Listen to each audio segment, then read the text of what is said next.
Assalamualaikum warahmatullahi wabarakatuh. Baiklah, pada pertemuan atau kesempatan kali ini saya akan menjelaskan beberapa materi yang berkaitan dengan praktek ibadah. Sebelumnya saya ingin memperkenalkan diri saya terlebih dahulu. Perkenalkan, nama saya Yulia Befrida. Saya merupakan mahasiswa dari UIN Mahmud Yunus Batu Sangkar dan sekarang sudah semester 5, jurusan BK pada lokal B. Dan yang terhormat Bapak Samsuir sebagai dosen pengampu pada mata kuliah saya PPI atau praktek pengamalan ibadah ini. Dan video ini saya buat sebagai pemenuhan tugas saya pada mata kuliah ini, dan semoga video ini bermanfaat untuk kita semua dan dapat kita amalkan untuk kehidupan sehari-hari kita. Nah, pada kesempatan kali ini saya akan membahas tentang materi yang berkaitan dengan taharah, istinja, mandi, wudhu, dan tayamum. Materi ini akan kita bahas satu-satu, dan tentunya materi ini sangat penting bagi kita tentunya sebagai umat Islam, dan materi-materi ini adalah salah satu langkah untuk kita agar kita bisa melakukan ibadah yang baik dan benar menurut ajaran Islam. Nah, materi yang pertama yaitu materi taharah. Taharah ini adalah menurut bahasa suci dan bersih. Sedangkan menurut istilah, taharah ini adalah suci dan bersih dari hadas maupun najis. Hukum taharah ini adalah wajib bagi kita umat Islam, karena sebelum kita melakukan ibadah tentunya kita harus bersih dari apapun itu yang menghalangi ibadah kita seperti najis dan hadas tadi. Nah, selanjutnya ada juga pembagian taharah. Taharah ini terbagi atas dua. Yang pertama, taharah batin dan taharah lahir. Taharah batin ini adalah membersihkan jiwa dari pengaruh dosa dan maksiat dengan bertaubat, dan membersihkan hati dari semua kotoran berupa syirik, dengki, iri hati, sombong, wujud, ria, dan sum'ah. Intinya yang berkaitan dengan sifat-sifat yang buruk yang ada di diri kita. Maka kita harus melakukan taharah batin ini. Kita harus membersihkan taharah batin ini dari dalam diri kita. Yang kedua ada taharah lahir. Taharah lahir ini adalah bersuci dari hadas dan najis. Hadas ialah keadaan yang merusak kesucian seseorang secara sara. Sedangkan najis adalah semua hal yang dianggap kotor oleh sara. Hadas ini juga terbagi dari dua. Yang pertama ada hadis kecil dan ada hadis besar. Hadis besar adalah segala sesuatu atau segala keadaan yang mewajibkan kita atau orang lain yang melakukan itu untuk mandi wajib. Segala hal yang mewajibkan kita untuk mandi. Sedangkan hadas kecil adalah segala keadaan yang mewajibkan kita untuk berwudu atau segala sesuatu yang membatalkan wudu. Ada juga pembagian dari najis dan hadas ini. Yang pertama ada najis ma'fu anhu. Najis ini najis yang dimaafkan, seperti darah binatang yang tidak mengalir, contohnya binatang nyamuk. Yang kedua ada najis mu'afafah, yaitu najis ringan, seperti BAK bayi yang berumur 2 tahun dan belum memakan sesuatu selain ASI. Yang ketiga ada najis mutawasitah. Najis ini merupakan najis sedang, seperti segala sesuatu yang keluar dari dubul dan kubur, darah, nanah, bangkai, minuman keras, serta mazi dan wadi. Yang keempat, najis mukhalazah. Najis ini termasuk kepada najis berat karena hal ini berhubungan dengan anjing dan babi. Kita tahu kan hukumnya, anjing dan babi itu haram dalam Islam. Maka kita harus menjauhi najis ini. Najis ini ukurannya sangat berat dan susah juga untuk dihilangin. Cara menghilangkan najis-najis di atas tadi, kita dapat melakukan beberapa cara untuk menghilangkan najis-najis tadi.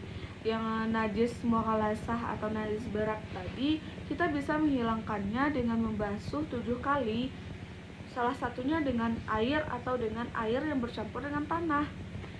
Pada saat kita membersihkan jenis najis ini, kita harus mencampurkan air yang kita gunakan dengan tanah agar najis tersebut bisa hilang. Yang kedua, najis mutawasitah atau najis menengah ini, kita bisa menghilangkannya dengan cara menghilangkan zat, rasa, warna, dan bau najis. Yang ketiga, najis muaffafah atau najis ringan. Kita bisa menghilangkannya dengan cara mempercikkan air ke tempat yang kena najis. Nah, alat untuk taharah ini biasa yang kita gunakan itu adalah air, tentunya air ya. Karena di dunia ini banyak sekali jenis air yang bisa kita gunakan pada saat membersihkan atau bersuci dari najis dan hadas ini. Jenis airnya yaitu bisa kita menggunakan air hujan, air sumur atau air mata air laut, air sungai, air salju, air telaga, serta air embun. Benda-benda lain yang bisa kita gunakan untuk taharah ada juga. Antara lain yang pertama yaitu tanah atau debu yang suci, yang kedua batu, daun-daunan, kertas, tisu, dan kain. Kita bisa menggunakan benda tersebut untuk melakukan taharah ini, untuk menghilangkan hadas besar dan hadas kecil dari diri kita. Nah, itulah materi taharah yang bisa saya jelaskan. Selanjutnya kita masuk kepada materi yang kedua, yaitu tentang istinja. Istinja ini adalah membersihkan bekas kotoran yang terdapat pada dubul dan kubur, seperti kita melakukan BAK serta BAB. Alat yang dapat kita gunakan untuk istinja ini adalah air tentunya, karena kita dalam keseharian kita tentu kita menggunakan air untuk membersihkan kotoran tersebut. Mulai dari kita mencuci piring atau ngepel, kita menggunakan air. Begitu juga dengan istinja ini, lebih baik kita menggunakan air. Walaupun masih ada benda lain yang bisa digunakan untuk istinja ini, seperti batu dan benda lain yang dapat dilakukan untuk menghilangkan kotoran itu. Untuk menghilangkan kotoran itu yang ada di diri kita, sampai kering ya, kotoran itu dihilangkan. Yang sebelum kita melakukan istinja ini, tentunya kita harus tahu apa saja etika atau adab yang seharusnya kita lakukan, yang dianjurkan oleh Rasulullah atau yang diperintahkan oleh Allah. Kita harus melakukannya sesuai dengan kode etik atau adab buang air yang benar. Yang pertama itu, jangan melakukan di tempat yang terbuka, karena itu merupakan aurat kita ya. Jadi kita harus melakukannya di tempat yang tertutup. Kita tidak boleh melakukan kegiatan ini di tempat yang terbuka, di keramaian, tidak boleh. Yang kedua, cara yang kedua yaitu dahulukan kaki kiri saat masuk toilet. Yang ketiga, jangan di tempat yang dapat mengganggu orang. Yang kelima, kalau di tempat terbuka jangan menghadap kiblat.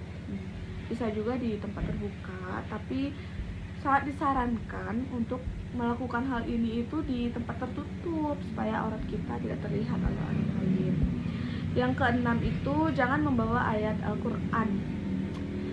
Kita sama-sama tahu ya, ayat Al-Quran itu adalah ayat suci yang dikirimkan oleh Allah melalui Nabi untuk kita umat Islam. Jadi ke tempat yang tidak dibolehkan membawa air suci Al-Quran itu sebaiknya kita tidak boleh membawanya ke dalam kamar mandi atau toilet. Yang ketujuh itu kita dapat menggunakan tangan kiri untuk cebok untuk menjaga kebersihan. Yang kesembilan, jangan BAB pada air tenang.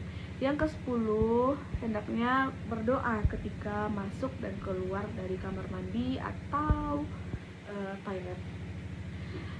Nah, doa yang dapat kita bacakan pada saat kita memasuki toilet ini adalah Bismillahirrahmanirrahim. Allahumma inni a'udzubika minal khubsi wal khaba'is, atau a'udzubillahi minasyaitonirrajim. Nah, setelah kita melakukan istinja ini, lebih baik kita membacakan doa ini. Bismillahirrahmanirrahim. Allahumma tahhir qalbi minal nifaqi wa hassin farji minal fawashi. Kita bisa melakukan atau membaca doa tersebut setelah kita melaksanakan istinja, terus setelah kita selesai buang air kecil. Yang selanjutnya, doa keluar kamar mandi. Setelah kita melakukan yang tadi, kita tentunya hendak keluar ke kamar mandi. Lebih baik kita membacakan doa seperti ini. Bismillahirrahmanirrahim. Ufranaka alhamdulillahillazi ashaba anil azawa afani. Nah, itulah materi yang berkaitan dengan istinja. Kita lanjut kepada mandi wajib. Mandi ini adalah meratakan keseluruhan badan dengan niat bersih dari hadas besar. Alasannya dalam Quran surat Al-Maidah ayat 6 yang artinya yaitu jika kamu junub maka mandilah. Maka dari ayat tersebut kita disuruh untuk mandi atau mensucikan diri kita dari hadas besar. Selanjutnya ada juga rukun mandi. Tentunya kita harus ada niat ya sebelum mandi. Niat ini untuk menghilangkan hadas besar, yaitu nawaitul khusla rifa'il hadasi akbari fardalillahi ta'ala. Nah, kita bisa membacakan ayat tersebut ketika kita hendak mandi wajib. Yang kedua, menyiram atau meratakan seluruh badan kita dengan air. Yang ketiga, menghilangkan segala kotoran dan segala hal yang dapat menghalangi sampai ke kulit. Nah, kita harus melakukan mandi tersebut supaya kita bebas dari hadas besar. Yang selanjutnya tentang sunnah mandi. Sunnah mandi, hendaknya kita sebelum mandi itu membacakan basmalah pada permulaan mandi. Yang kedua, mendahulukan membasuh segala kotoran dan najis dari sekujur tubuh. Dan yang selanjutnya menghadap kiblat atau mendahulukan bagian yang kanan. Yang keempat, cara yang keempat yaitu membasuh badan sampai 3 kali. Yang kelima, membaca doa sesudah mandi sebagaimana doa sesudah wudu. Dan yang keenam, berwudu sebelum mandi. Ada juga sunnah dalam mandi. Yang pertama itu mandi ketika mau hendak sholat Jumat. Yang kedua, mandi ketika hendak sholat Idul Fitri dan Idul Adha. Yang ketiga, mandi setelah sembuh dari penyakit gila atau sesudah pingsan. Yang keempat, mandi ketika akan ihram. Yang kelima, mandi setelah memandikan jenazah. Yang keenam, mandi seseorang yang masuk Islam. Larangan bagi orang junub ada juga tuh. Larangan bagi orang junub. Larangan bagi orang junub itu ada beberapa. Yang pertama, melaksanakan sholat. Larangan melaksanakan sholat. Karena pada saat kita junub itu tentunya banyak sekali hadas besar yang terdapat pada diri kita. Yang kedua itu melaksanakan tawaf, dilarang untuk melaksanakan tawaf. Yang keempat, dilarang memegang kitab suci Al-Quran. Yang kelima, mengangkat Al-Quran. Dan yang keenam, iktikaf di masjid. Hal yang 5 tadi sangat dilarang bagi orang yang sedang junub. Nah, ada juga larangan bagi orang yang haid.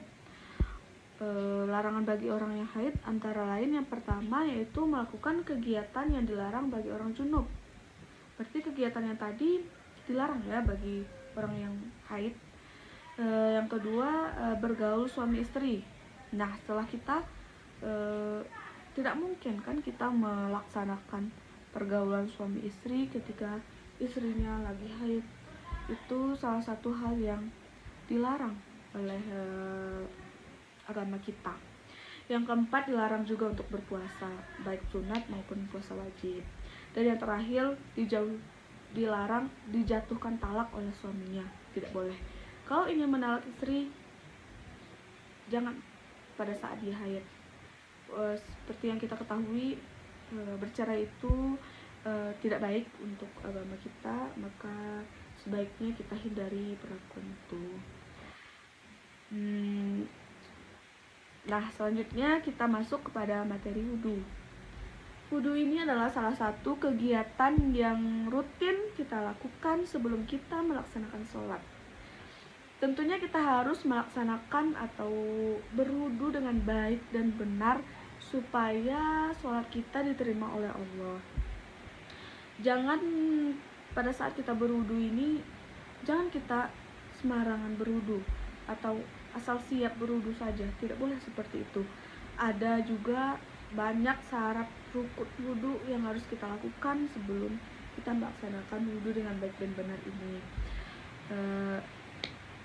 Baik, dimulai dari pengertian wudhu. Menurut bahasa, wudhu berarti bersih dan indah.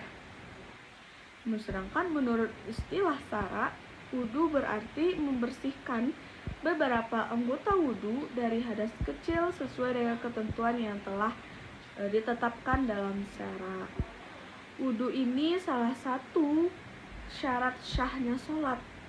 Jika kita tidak melaksanakan wudhu, tentunya sholat kita tidak bisa diterima. Wudhu ini sangat penting dilakukan sebelum kita melaksanakan sholat. Dasar hukumnya adalah Quran surat Al-Maidah ayat 6 yang artinya, wahai orang-orang yang beriman, apabila kamu hendak melaksanakan sholat, maka basuhlah mukamu, tanganmu sampai dengan sikumu, dan sapulah kepalamu, dan basuhlah kakimu sampai dengan mata kakimu. Nah, ada juga syarat-syarat sah dalam wudhu ini. Yang pertama itu harus Islam. Yang kedua, tamyiz, yakni bisa membedakan mana yang baik dan mana yang buruk. Yang ketiga itu tidak berhadas besar. Yang keempat, dengan air suci lagi menyucikan. Yang kelima, tidak ada sesuatu yang menghalangi air sampai ke anggota wudhu.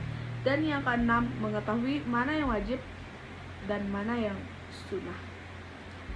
Selanjutnya, rukun-rukun wudhu. Rukun wudhu ini ada niat. Sebelum kita melaksanakan wudhu, sebaiknya kita membacakan niat. Bisa dengan membacakan niat Bismillahirrahmanirrahim.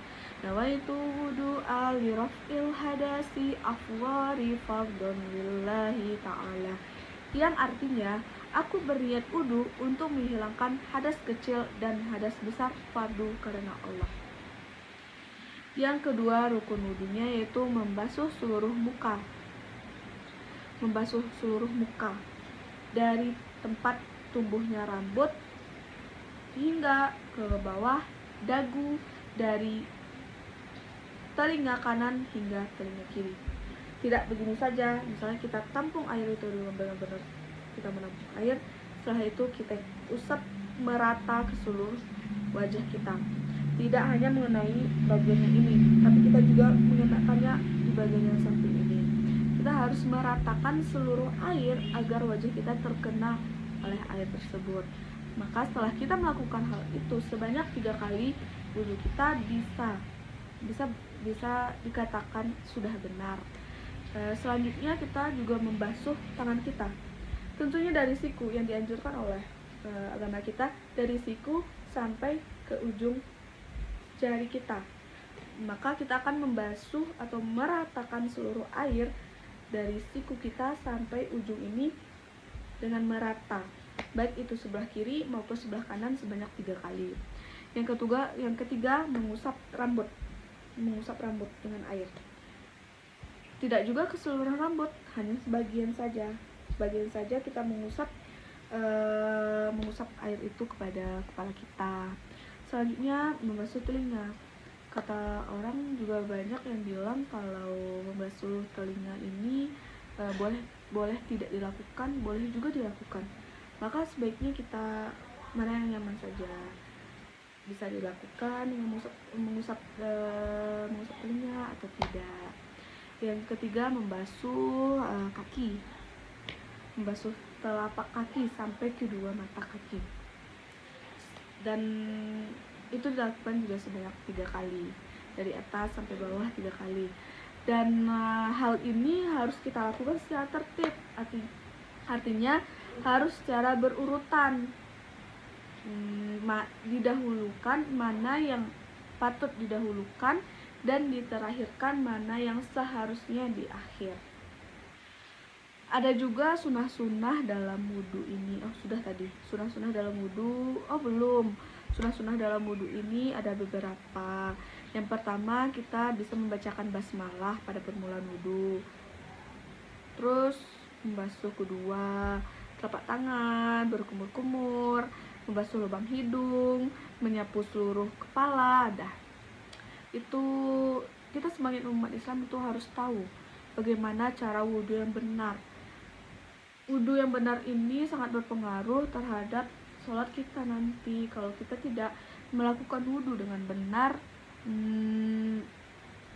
ibadah kita tentu tidak diterima oleh Allah ya.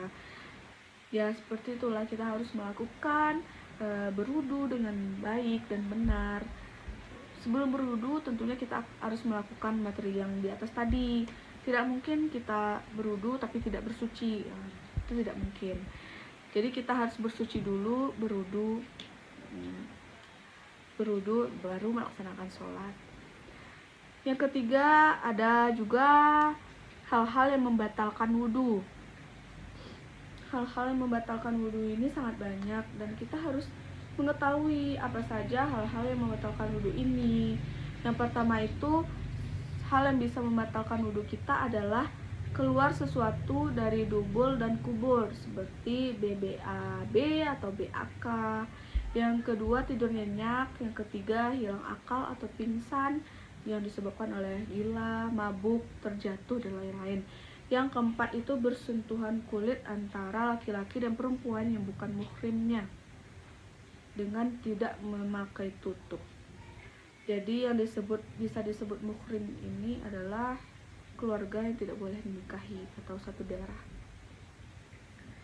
Yang kelima yaitu tersentuh kehormatan atau kemaluan kubul dan dubur kita dengan telapak tangan atau jari-jari yang tidak memakai tutup, walaupun itu kemaluan kita sendiri. Nah, selanjutnya masuk pada materi yang terakhir, yaitu tentang tayamum. Tayamum ini adalah mengusap muka dan 2 tangan dengan debu yang suci dan dengan beberapa syarat yang telah ditetapkan. Tayamum dapat menggantikan wudhu dan mandi bagi orang yang tidak dapat menggunakan air dengan syarat-syarat tertentu. Jadi tayamum ini kalau kita sehat, usahakan jangan melakukan tayamum.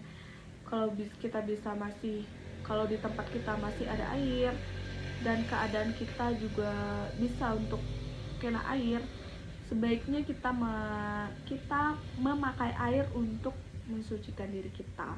Nah, bagi orang yang tidak bisa, tentunya orang-orang tersebut melakukan tayamum ini.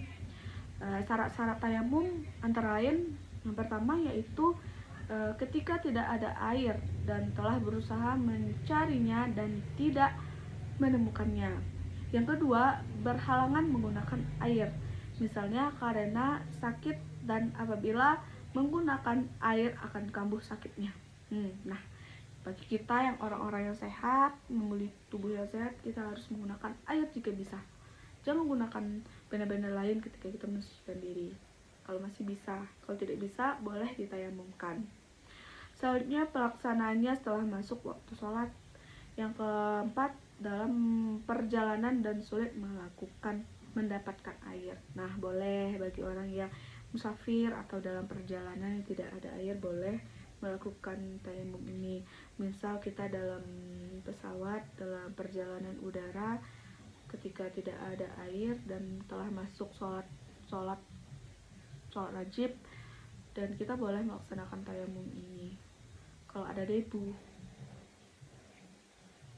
Dan yang keempat, dengan debu yang suci. Jangan debu yang sembarangan, jangan debu yang ada di solokan, jangan debu-debu yang kotor banget, harus debu yang suci. Yang selanjutnya ada juga rukun tayamum. Yang pertama tentunya harus ada niat untuk dibolehkan melaksanakan sholat. Yang kedua, mengusap muka dengan debu atau tanah minimal 1 kali.